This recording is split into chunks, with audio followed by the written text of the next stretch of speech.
Realtors. So happy to be here and have all of you today. All right, let's get started. That's my information, so if any of you all want some of the statistics, I'll be happy to give them to you afterwards.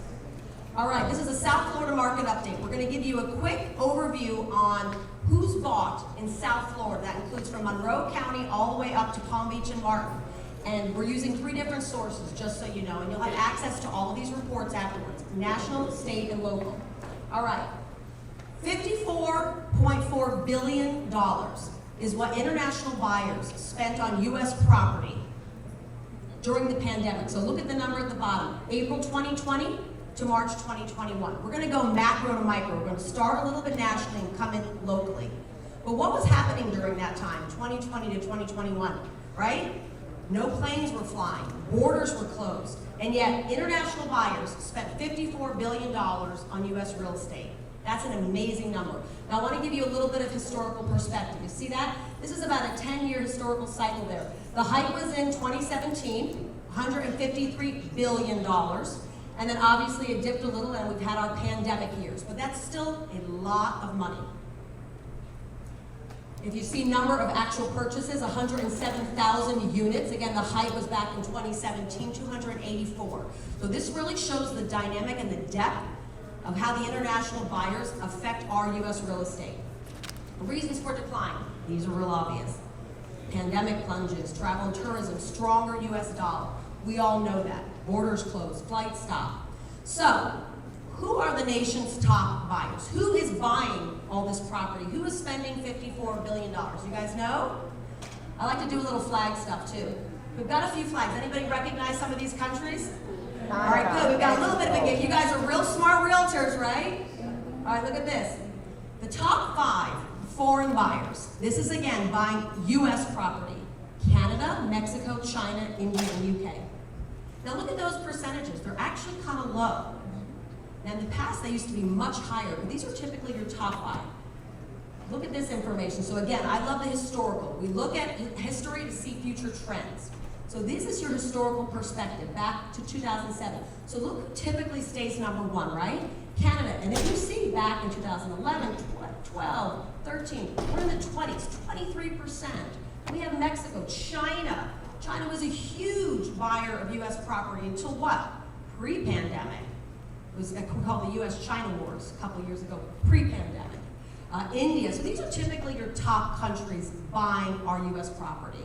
And the bottom is what it is the last cycle, 2021. Now what are the top states? Where are these international buyers spending most of their money? All right, you guys, we know this. Now this is a maps, right? We all know these states. Give me a few ideas here, guys. You guys are really smart, right? You should get number 1. If you guys don't get that one, we got a real problem right now. All right, Florida, thank you. All right, so these are your top 5 states. Florida, California, Texas, Arizona. We got a 5 and 6, New York and Jersey. Yes, New Jersey. Is anyone from Jersey? I always want to, okay, I'm not going to pick on Jersey. But it's wonderful. So these are your top 5 to 6 states. And if you notice who's number 1, who's a real dominant number 1? Florida. So we're the recipients of this great dollar. So again, we're going to look at the historical perspective. All the way from 2009 to 2021. Look at that. Florida has been dominant with where international buyers purchase U.S. property. We've always been in the 20s, and 2011 was the height, 31%. That's crazy. And you see California, Texas, Arizona. So we've got some of the key states that, again, are the recipients of this international buyer dollar. So we show a few slides of where some of the countries like to go. So Canada, a lot of these things are typically geographic reasons. It just makes sense, except for Canada, I always laugh. So Canadians, if you see their top destinations, they want what? What do you see? Florida, Arizona, California. What does that show? Sunshine. They want nothing to do with that cold weather, right? So the Canadians go south. Look at Mexico, foreign buyers. Where do they go? Texas, California. Why is that? It's geographically easy, right? It's a border. Okay? Then we have China. China goes quickly. Look at a high dominant California, Georgia, New York. So that's where our Chinese buyers go. Then we have India, again, California, 40%. I love this next one, UK. UK, they love Florida. They go to Virginia. They're all over the place. Florida, Virginia, New Jersey. Number 3, Jersey, there you go. These are where UK. So it's interesting to see where these particular countries place their money. There's reasons for that. You know, we did a part 2 presentation. We talk about flight paths. We talk about events. We do a whole bunch of that. So now we're going macro to micro. Florida. So we've got that $54 billion. How much of it is spent on Florida? Look at this, $12.3 billion. Again, this was during pandemic. That's a lot of money. So people were saying they weren't coming here, they weren't buying. Here's your proof, $12.3 billion. Dollar volume, look at that again, the historical perspective. 2017 was the height, 24.2, and now we're at 12.3, still very, very high. Top destination, Miami to Palm Beach. Now we have a little bit of the keys that there's not as much statistics on that, so we have some of the keys that goes from Miami all the way up to West Palm Beach. Your number one, 50+% of all those Florida sales are down in South Florida. Then we have Orlando, then we have Tampa, St. Pete. That's your 3 top, where this international buyer money is going. Now, how much now? Now we're gonna start really focusing on here in South Florida. How much did they spend? Look at this, $5.1 billion. In that 1 year period during the pandemic is what the international buyers spent down here. And again, many of these were sight unseen. Many of these were through floors. Remember when we were actually deemed essential and you all were able to give virtual tours because of the great government affairs teams that we have?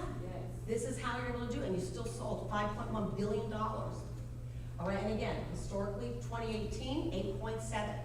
So we dominate with the international dollars. Now, I love these. I love to show you who's buying, which different countries, and how it differentiates around South Florida. You might only sell technically in Monroe County or Miami-Dade or Palm Beach, but it's always great to know your neighbors. It's great to know what's going on in the counties around you. Super important. Miami-Dade. Number 1 foreign buyers in Miami-Dade. Colombia. Anybody from Colombia here? Relatives, friends, family? Argentina, Venezuela. Those are your top foreign buyers in Miami-Dade. Latin American countries. Any surprise there? Not really, right? And we've got our other buyers. Now, who's number 1 in Broward? Anybody? No.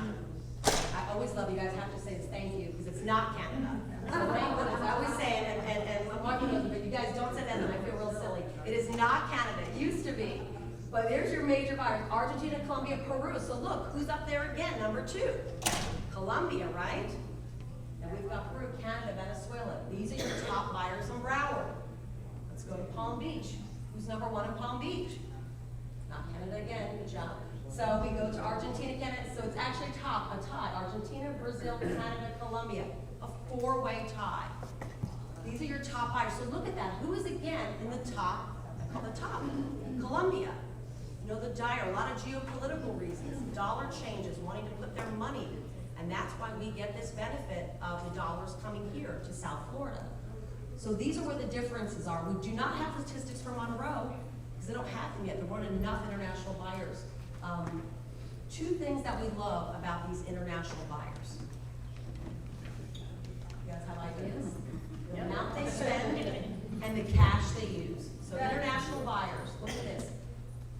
Foreign buyer median purchase price is higher than our domestic, our local Miami buyer. That's a great number, 386 versus 359. That's one reason we really love our international buyers. What's another reason? 63% pay cash compared to 39%. We like mortgages, we like money, we like financing, but cash goes a little easier, right? Typically.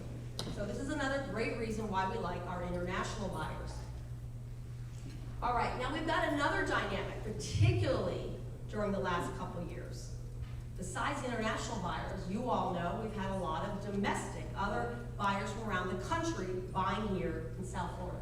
So look at the distribution of out-of-state buyers. Who comes in at number 1? New York, right? Any surprise there from any of y'all? No. Absolutely not, right? Now number 2, while California's nice weather, they got a whole host of problems, right? Anybody from California? Okay, I won't talk about California. Besides the extremely high tax rate, they've got floods, they've got earthquakes, they've got mudslides, I don't know, they got everything. They got a lot of things, right? And more than anything, it's really expensive and the taxes are really high. That's why there's such a migration out of California. New Jersey. There's a reason why people left Jersey, right? We love Jersey though. Texas, same thing. Georgia, Illinois. It's been interesting seeing the dynamic from interchanging from Georgia to Florida. Then we have Illinois. A lot of those are cold weather, right? Big reason why they're moving down. A lot of them are high density states. Big reason why people came to Florida. Now look at this. This is one of my favorite statistics. Permanent change of address. So this is actually from the Postal Service. The change of addresses to Florida during that pandemic the last year. New York, 62,000 people from New York City, that's metro, moved to Florida. They changed their address permanently. They're not just doing part-time. Atlanta, Chicago, Washington, Boston. 4 of the top 5 are what? They're cold weather states, right? All of them are kind of high density. So remember, during the pandemic, everybody knew somebody who was living in Chicago or New York City. They were living in a tiny condo, right? They were holed up, and then it was cold. Well, everybody had a lockdown for a couple months. What were we doing in Florida? Oh, we were still kind of stuck. We had a little bit of land, right? We had sun, except for that 2-month period, we still had the beaches, right? We were out here, so that's why people said, get me out of these states, let's go to Florida. It's a really cool thing. Now, when people talk about the price growth down here in South Florida, while it has definitely appreciated, I want you all to see, take a screenshot of this. This is who is appreciated more than us, and many of you all know this. The #1 area for price appreciation in the state of Florida, not Miami, not Fort Lauderdale, not Palm Beach, not Monroe, it's Naples, Marco Island, Cape Coral, Port St. Lucie. We're about 6 down the list. So prices have gone up really everywhere, but we were at the top in South Florida. So that's a good thing. Now, when people also talk about how crazy prices are down here, and how unaffordable it is, it's gotten much higher. But you got to put things in perspective with the nation and internationally. That's where you as realtors making sure you're letting your consumers know how we compare. So look at this. This is per meter. Remember, I think meter is 3 feet, right? I think 3 meters per feet, or vice versa. So Miami, for example, look at that price per square meter. That $2,660. That's about $817 per square foot. That's U.S. Look at the global. Look at Hong Kong. 28,000 price per square meter. That's a crazy number. $8,000. That's what it would equate to. We have London. We have all these other cities that their price per square foot or meter are far higher than ours, and that's internationally. Then you look at U.S. We are so much better off. So while we're higher, we are a much better investment, much more affordable investment than most places in the United States and definitely in the world for also the lifestyle that we have down here. Supply outlook. You all know this. I'll kind of go fast over these next 2 slides because you all are the experts. We know builders, one of the biggest detriments right now to building and the supply chain issue, right? We have folks going to Texas to get more supplies, shipping them in. It's tough.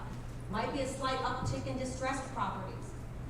We're not sure how much that's going to go. Nothing else where we anticipated a decade ago where we're seeing a little bit of a slowdown. So we're continuing. The demand is crazy high here. Is there going to be another eviction moratorium, a little more landlord fatigue? We've got some issues going on. We'll pay attention to those. You all know this stuff. Demand outlook. It's still continuing. You don't really see it slowing down. Yes, we've got interest rates going up. Something like the start of, what was it, today, the start of the hurricane season? That tends to slow things down a little bit sometimes. Thank you, Agatha, coming on board. Retiree demand remains strong. Investor demand. This is always a great investment, not only for domestic buyers, but international buyers. You all know this. And again, we're still just having some borders opening up now. So you're going to continue to see more international visitors coming in and then buyers. This is the rest, 2022. Top destination, we call them cold weather and COVID refugees. Top market for foreign buyers, top market for domestic, more weather, more diversity, less density. Now is the time to market and connect. So we always say, it's good for you to have this information, but what are you doing with it? What are you all going to do with this information? It's all about the lifestyle. And that's what we talk about all the time in South Florida. You're not just selling real estate, you're selling a lifestyle. Let's go into this. Visitors and snowbirds, what you all have access to. South Florida, 30 million visitors annually, and that is going up and up as we have more activity here in South Florida. What are you all doing? So I love to talk about this. people say, well, people are visiting, people are buying. How does this affect the area? How has it changed? I'm going to show you a couple little statistics. Probably no big surprise. 53.7% of Miami-Dade's population is foreign-born. Is that a big surprise to anybody? No. Probably not, right? No. But now let's start going up north. Broward County. What do y'all think the percentages of foreign-born residents? Anybody? Martha, you can't answer. We know 34%. So 34% of Broward County is now foreign-born. Is that a surprising statistic? Right? What does that mean? Foreign buyers, they originally started coming into Miami-Dade. And then what? They wanted some change. So they went north, right? Look at this. Palm Beach County. Any thoughts, any ideas? 12. 12 or higher than 12. So foreign-born. Palm Beach County now. 24% of Palm Beach County is foreign-born. Y'all, that's a quarter of Palm Beach County. So your buyers, they start out as visitors. They come and visit. They get a second home, then they come and live. And then if they don't love Miami, they might say, maybe it's a little crowded, maybe I want more land. They start going north. But even look at this, Monroe County. So say they want a little more chill lifestyle, right? I don't want to go north, I want to go south. 19% of Monroe County is foreign-born. So when you don't think about the dynamic of the visitors coming and how it's affecting our environment, it's giving us this great diversity. With diversity, it's a beautiful thing for our international market, our great global reputation of Miami Metro.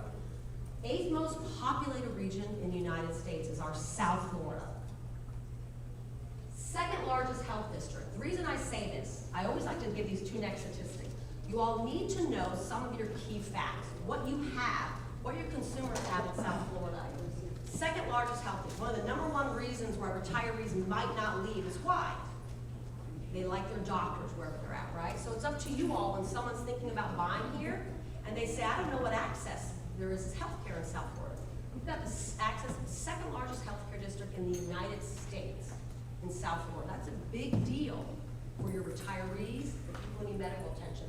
On that same note, when you're driving around an area with somebody and they can't see really well, you say, guess what? The #1 eye institute in the United States. And that's a really cool thing. Checking my time here.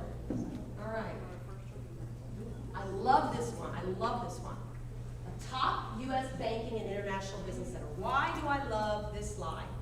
Because Miami, and I'm going to say South Florida, used to be known as what? Just the retail city, right? The party city, right? Hospitality. This is significant. You've got big banking, you've got big financial institutions coming. What does that mean? When the big money comes, everything else follows, right? This is hard money. Most amount of concentration of domestic and international banks south of New York City. That's crazy. That really shows the changing dynamic of our South Florida and the significance. What do you got to pay attention to? Remember, 30 million visitors annually. You might not have to get a booth at everything, but these are the events I want you to pay attention to. We have more festivals and events in this region than anywhere else in the United States. You are recipients of that. What does that mean? When people come into town, it's up to you to connect. It's up to you to meet these folks. I'm going to give you a couple of those key ones. Art Basel, you guys know this, 85,000 visitors annually in Miami-Dade, has the highest number of jet traffic to this festival. Do people who have jets, do they have a lot of money usually? Right? Probably want to connect. You don't have to know anything about art, y'all. Just go and connect, walk around, have your business cards. All right, these are the rest of their key events. I'm going to show you just a couple of them. Southeast Food and Wine Fest. Oh, yeah. Who's there? Right? 70,000 attendees. You got to connect with these people from coming all over the country. Foodies are known that we're getting a Michelin-rated restaurant down here, right? It's craziness. Good stuff. Palm Beach, I'm going to start with Palm Beach International Boat Show. 50,000 attendees. People who have yachts, do they have money? Absolutely, right? You guys got to start driving around these areas. All right, Fantasy Fest. Have a little fun, have a little freaky. Who's our Monroe County folks here, right? Absolutely. Mask or not, whatever. If you have a mask on, they might know who you are, but you know, it's a great opportunity to connect. That's 75,000 attendees at your Fantasy Fest. Fort Lauderdale Boat Show, 110,000 attendees, okay? As I said, Art Basel. F1. Who went to F1? Formula One. I know a couple of you all did. Look at that number. 242,000 attendees. 2.6 million viewers. The largest viewership of any F1 in recent history. This is going to be a game changer for South Florida. There were helicopter pads. There were private jets. Hotels were going for $10,000 a night. If you didn't have to go, you had to be around the area. These are people coming into the area to buy, to live, and to see the lifestyle. One of my favorites also, David Beckham and MLS are in town. There's a picture of his wife, I guess, and I cut her out. I don't really care about her. I'm going to leave that be, but he does have a wife, blah, blah, blah. We love David Beckham. Remember again, who's in MLS? The amount of money that MLS brings to an area is astronomical. And international, right? The Europeans. Who's European? Who has European family in here? They're always watching the soccer games, right, at night. You want to connect with these people. This is what South Florida has for us. How am I doing on time here? I'm getting close. Visitors become buyers. Buyers become homeowners. And homeowners become your potential customers. I want you to think about that. When you think about all these events, you think about who's coming into town. Don't just think of them as coming into the airport, visitors. These visitors become buyers. These buyers become your potential customers. So look at the area, see what's going on, and make sure you're there. Again, you don't have to have an expo table, you don't have to have a booth, but you got to show up. If you're not, guess who is? Your competition, right? You be that South Florida realtor. Final thoughts. I like to make things nice and easy here. So everything we do is about marketing South Florida, selling that lifestyle. I want you guys to close your eyes for a second, get a little image here, right? All right. Now, this is what happens. This is what half the country and the world look like about 6 months out of a year, right? That's pretty, but does anybody want to live in that? No.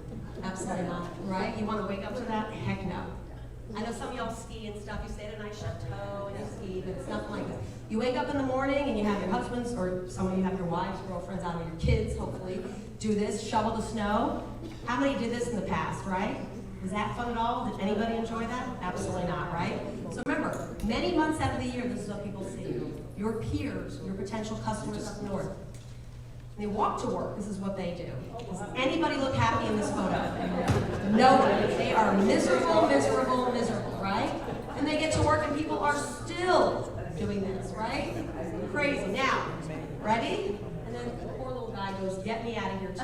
I hate that. Like, take me with you, right? So then, meanwhile, okay? This is what you all have every day, right? Just about every day. Now, the next couple of days, it might not look exactly like this. There might be a little bit of rain, a little bit of waves, but we really don't care that much, right? We call them hurricane parties, right? We're cool like that. This is what we look at just about every day of the year. This is what we did during the pandemic, unfortunately, but we do this a lot with the sandbars, right? I think they're mostly socially distanced, and they sit outside, right? So this is what we were doing, and everybody was stuck in their Chicago condo or the New York condo. This is what we were doing, outside. It's the lifestyle, right? This is the homes that we're living in or that we're selling. I'm not living in that one, but we're selling these, right? This is what you all get to do. These are the properties you're showcasing online. This is what you do when those people are shoveling snow, right? And this dog looks absolutely much happier than that other dog. So remember, everything is about a lifestyle. You're not just selling real estate, you're promoting a lifestyle. I want you to think about that when you see any event coming to town, any festival, when you're putting stuff on social media. Don't just think of it as showing that you're hanging out on a Friday night. Think about how you're marketing the lifestyle. You're marketing your real estate. All eyes are on South Florida, whether it's domestically or internationally. Be that South Florida realtor. If you don't want to sell another area, you refer it. But you all eyes are on you. Number one market, domestically and internationally. Take advantage of all the opportunities you all have. You're selling the lifestyle. Number one state for national buyers, domestic, international. Think about how you position yourself every day. That's it. It's been my pleasure. My name is Danielle Clermont.